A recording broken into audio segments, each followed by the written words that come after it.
Bienvenidos todos a la segunda clase de la unidad de funciones. Hoy día veremos el gráfico de las funciones, las tablas de valores, el análisis de intervalos de crecimiento y decrecimiento de funciones. Por lo tanto, ¿qué aprenderemos hoy? Los tipos de gráficos de funciones, cómo se grafica, criterio de la línea vertical para reconocer funciones y análisis de crecimiento y decrecimiento de ellas. Como sabemos, las funciones se grafican en el plano cartesiano y para poder encontrar cada coordenada, nosotros realizamos tablas de valores. Acá tengo dos ejemplos donde vamos a graficar una función exponencial y una función logarítmica. Comenzamos reemplazando el menos 1, 5 elevado a menos 1, me queda un quinto. Recordad que por propiedad de potencias me da el inverso multiplicativo. 5 elevado a 0 es 1, 5 elevado a 1 es 5 y 5 elevado a 2 es 25. Sigo con logaritmo. Tengo base 3, logaritmo en base 3 de 1. Entonces tengo que pensar, 3 elevado a qué número me da 1. Entonces eso es 0, por definición. Luego, logaritmo en base 3 de 3. 3 elevado a qué número me da 3. Y eso es 1. Entonces x, ahí valdría 1. Logaritmo en base 3 de 9. 3 elevado a qué número me da 9. Eso es 2. Y logaritmo en base 3 de 27 es 3. Todos estos puntos me van a dar coordenadas. Por ejemplo, el menos 1 con el 1 quinto, el 0 con el 1 con el 5, el 2 con el 25. Y gráfico en la función exponencial y la función logarítmica.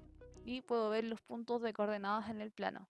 Yo puedo graficar a mano esta curva o lo puedo hacer con GeoGebra, con ayuda de un procesador geométrico. Solamente tengo que colocar la función en GeoGebra y me arroja de inmediato el gráfico. También puedo ver los dominios y los recorridos. Por ejemplo, el logaritmo es solamente positivo. Si se fijan, solamente toma el lado derecho del eje X. En el caso de la función exponencial, toma todos los números reales. Por lo tanto, podemos decir que el dominio de la función exponencial son todos los reales y el dominio de la función logaritmo son solamente los reales positivos. ¿Cómo saber si un gráfico corresponde a una función? Bueno, visualmente esto es muy simple. Hay un criterio que se llama el criterio de la línea vertical, que lo estoy encerrando acá con una nube para que no se les olvide. Significa que en cualquier gráfico que yo tenga de cualquier relación, ¿ya? Para que sea función, tiene que suceder que la línea vertical intercepte en un solo punto a la función. Si intercepta en 2, 3 o más puntos, significa que no es una función, ya que x tiene que tener solamente una imagen. Entonces veamos acá, la primera función es una función, primer gráfico, porque las líneas verticales que puedo trazar interceptan en un solo punto. La número 2, si nos fijamos ahí, intercepta en 2 puntos, por lo tanto no es una función, es una relación, ¿ok? Cualquier línea vertical que yo haga va a interceptar en 2 puntos, podría interceptar en 3, 4, lo que sea. La tercera intercepta en infinitos puntos, hay muchos puntos entre medio ahí, por lo tanto no es una función, es una relación. Y la última es una función, ¿ok? Entonces el criterio de la línea vertical para reconocer un gráfico de función es muy simple. Solamente trazo una línea vertical donde corresponda y me permite reconocer si es un gráfico de función o no. O en el caso que sea relación también, porque X tiene que tener solamente una imagen. Ahí podemos notar que hay varios puntos de intercepción. Acá tenemos algunos gráficos de funciones. Por ejemplo, la función lineal, la cuadrática, la cúbica, la función raíz, valor absoluto, la racional, el seno, el coseno. Estas son algunas de las funciones que vamos a ver. Sabemos que son funciones, por lo tanto yo puedo hacer la prueba de la línea vertical y siempre va a topar en un solo punto. O sea, va a interceptar a las funciones en un solo punto. Porque son funciones, o sea, ya sabemos que esos gráficos son de funciones.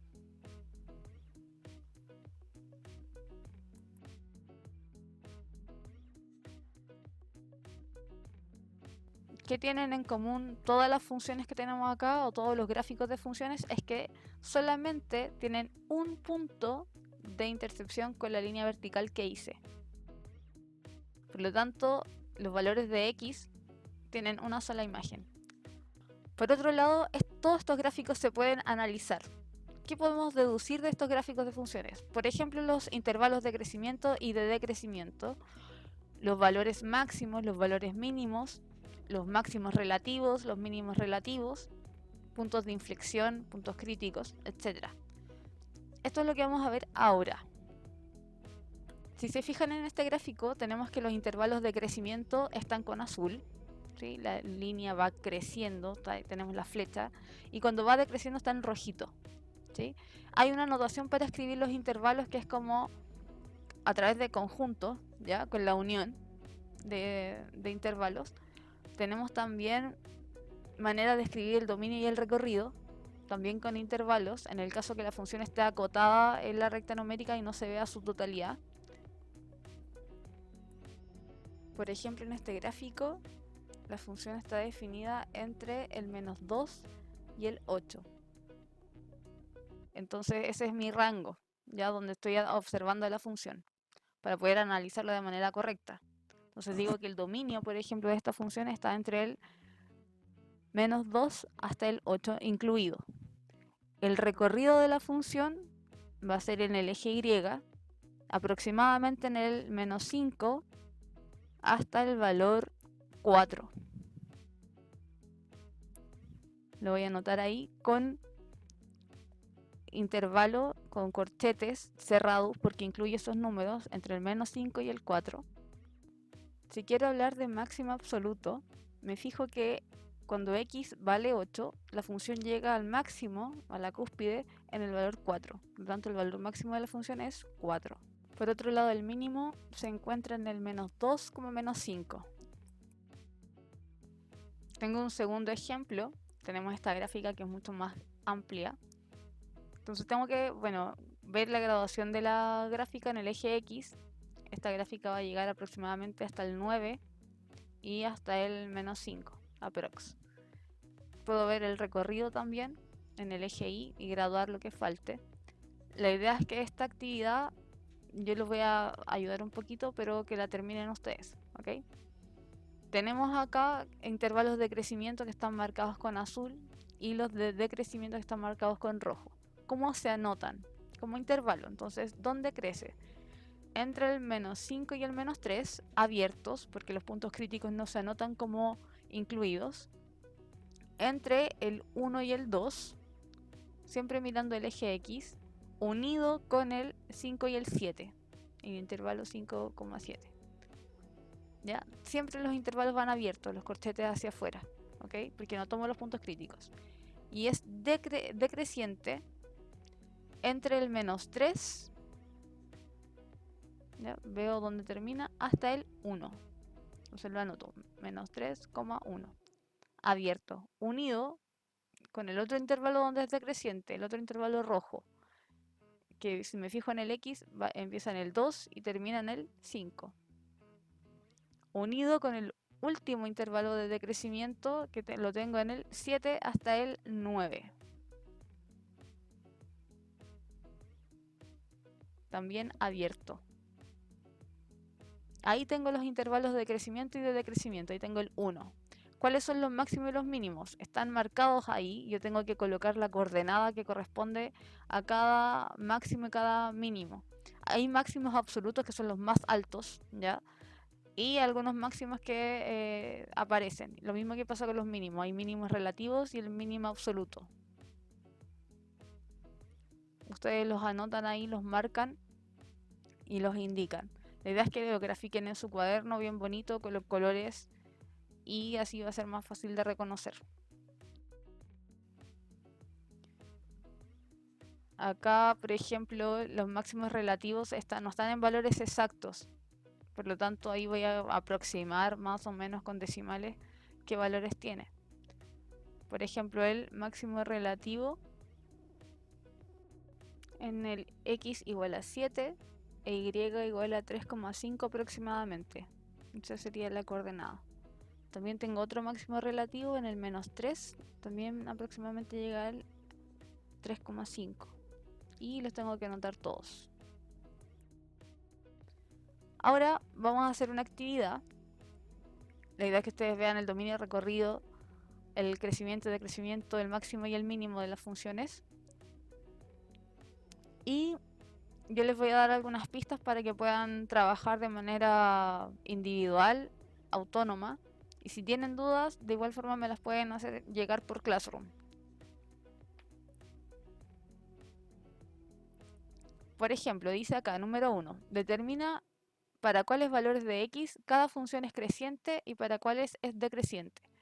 No es que me digan en el 2 es creciente y en el 3 es decreciente. No, la idea es que lo coloquen como intervalos, tal cual como lo hicimos recién. Entre el -4 y el 0 es creciente. Y entre el 0 y el 4 es decreciente. Entre el 4 y el 6 es creciente de nuevo. Entonces, la idea es que lo anoten. Una pista o una ayuda es marcar los puntos de inflexión o los puntos críticos, donde yo veo que la función cambia de dirección. ¿Sí? Cambia de ir subiendo a ir bajando, en otras palabras. No sé si ustedes se fijan ahí, van a poder analizar cada gráfico. No es necesario que lo anoten tal cual en el cuaderno o que los dibujen, sino que hagan un bosquejo y pueden colocar ejercicio A, B, C, D.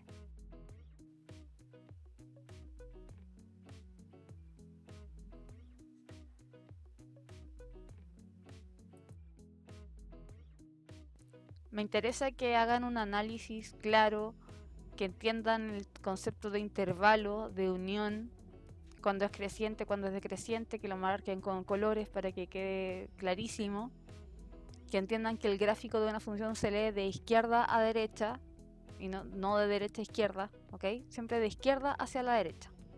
Si hay dudas con la actividad, me mandan un correo o me pueden hablar por Classroom. Hay mensajes privados, ¿ya? Donde yo puedo solucionar dudas de inmediato. Les dejé una guía, chiquillos. La idea es que ojalá la hagan excelente como siempre. Una guía 2 de funciones que se adjunta al video. Y la idea es que veamos todo lo que aprendimos hoy día. En síntesis, debemos saber que la gráfica de las funciones se obtiene a través de las tablas de valores. Debo saber completar una tabla de valor. Debo de conocer el criterio de la línea vertical y cómo se analizan los gráficos de crecimiento y decrecimiento y reconocer el dominio y recorrido de ellos. Eso es todo por hoy. Muchas gracias por participar. Hagan las actividades y nos vemos en la próxima clase.